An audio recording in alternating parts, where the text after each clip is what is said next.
So ayan mga ka-idol, good morning. At sana ay nasa mabuti tayong kalagayan sa umagang ito. So salamat sa Diyos kasi nakita na naman natin ang liwanag ngayong umaga. So ayun, salamat sa Diyos. So ito mga ka-idol, maglilinis pala ako ng van. Maglilinis ako ng airgun. Kasi nahiram ko na naman tong dati kong alaga dati. So eto, napabayaan nata. So wala na siyang mga pudpud na yung mga design, tapos talagang napaka-alikabok na siya. So linis-linis muna tayo mga ka-idol.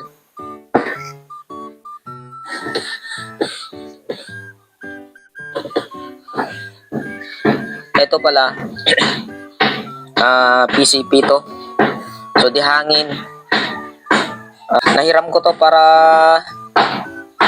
ang baril ko sa pusa na kumakain ng mga manok natin dito. So hindi tayo makaparami ngayon ng mga manok.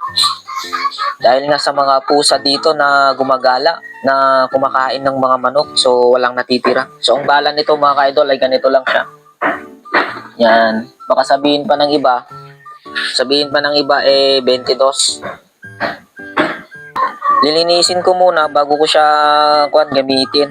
So bibilan pa natin to ng bala muna. Ayan o. So, ito naman yung kanya idol. Yung bomba niya. Yan.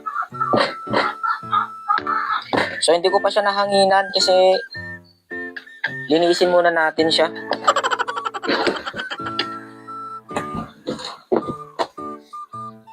Grabe kasi yung scoop niya mga ka-idol, talagang napakadumi sa loob.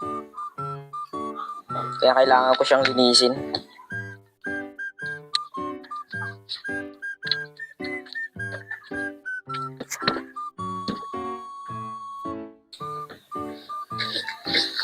So, yun lang mga ka-idol. And ingat po tayo palagi mga ka-idol. Ayan.